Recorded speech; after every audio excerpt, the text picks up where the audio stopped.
안녕하세요. 복음기도신문의 오늘의 열방입니다. 미국의 북한 인권 운동가인 수잔 숄티 디펜스 포럼 대표가 문재인 대통령에게 코로나를 빌미로 교회를 탄압하고 종교의 자유를 제한한다는 내용의 서한을 지난달 31일 보냈다고 기독일보가 보도했습니다. 이 서한에는 총 14,832명이 서명한 것으로 알려졌습니다. 이번 일을 주도한 미국의 인권단체 주빌리 캠페인은 앞서 서한 전문을 인터넷에 공개했는데요. 서한에서 많은 종교단체들이 대면 예배를 잠시 멈추거나 방역수칙을 준수했음에도 부당한 대우와 박해를 받고 있다며 특정 종교단체는 정부의 비난을 받기도 한다고 밝혔습니다. 특히 지난 7월 교회에 대한 정규 예배 외 소모임 금지 조치를 지적하며 대규모 집회에서 일어날 수 있는 감염의 위험을 줄이려는 조치로 보이지만 교회를 전염병 대유행에 책임이 있는 것처럼 차별적으로 지목했다고 했습니다. 또 8월 들어 감염이 확산하는 가운데 다른 곳에서도 확진자들이 발생했지만 유독 교회만을 표적으로 삼아 비난하고 있다고 지적하면서 문 대통령이 정부의 비판적으로 알려진 사랑제일교회와 정광훈 목사를 겨냥해 발언한 사실도 언급했습니다. 한국교회에 대한 소모임 금지 등의 한국의 상황을 국제사회에서는 새로운 종교 박해의 팬데믹으로 바라보고 있습니다.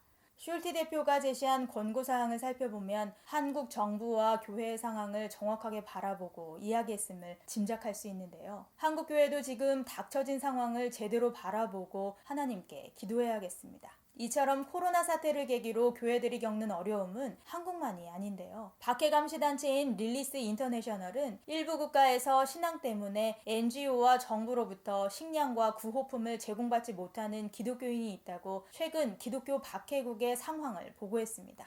파키스탄, 이집트, 나이지리아, 알제리, 에티오피아 등 이슬람 국가가 주로 그런 어려움이 있는 나라인데요. 이곳 기독교인 중 도움이 필요한 사람들이 가족과 사회와 정부 등에서 최소한의 지원이나 도움조차도 받지 못하는 경우가 많다고 전하고 있습니다. 또 중국 정부는 코로나를 이용해 교회를 장기간 폐쇄했으며 중국 거리에서 마스크를 건네며 전도하던 전도자들이 체포되기도 했습니다. 코로나의 어려움과 지역사회와 정부로부터 2차, 3차로 차별과 고통을 겪고 있는 한국교회와 전 세계 교회들이 이 어려운 시간을 잘 뚫고 이겨낼 수 있도록 기도를 부탁드립니다.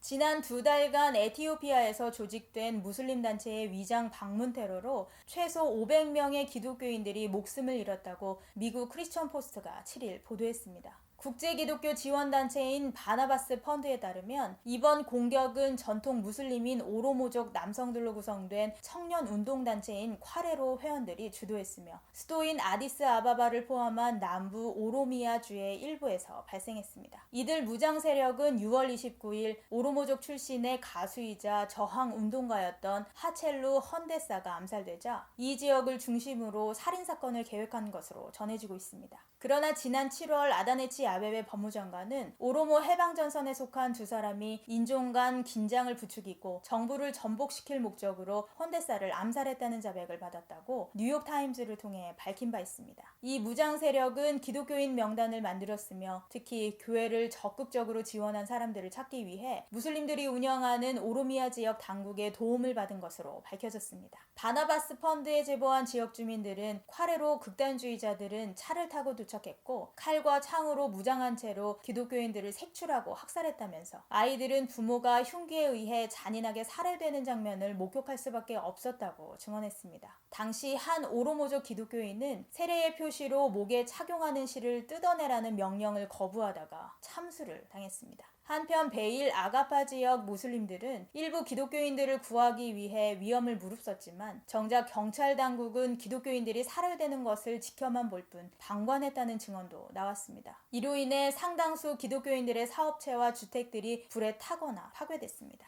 데라마을의 한 목격자에 따르면 폭도들은 죽임당한 사람들의 신체 일부를 훼손하여 손에 들고 춤을 추고 노래하는 만행을 저질렀습니다. 게데부 아사사 지역의 한 주민은 폭도들이 그들에게 맞아 숨진 기독교인 노부부의 훼손된 시신마저 거리로 끌고 나왔다고 제보했습니다. 국제 기독교 컨선에 따르면 일부 지역에서는 기독교를 거짓 종교로 간주하는 무슬림 지역이 있으며 이들 지역에서는 정교회와 개신교 기독교인 모두 무슬림들에게 표적이 되고 있습니다. 시편 기자는 방백들이 무고히 나를 핍박하오나 나의 마음은 주의 말씀만 경외하나이다 라고 고백하고 있습니다. 에티오피아의 교회가 핍박 가운데서도 하나님에 대한 믿음으로 환난을 이기게 하시고 속히 원수의 공격에서 건져주시도록 기도해주세요.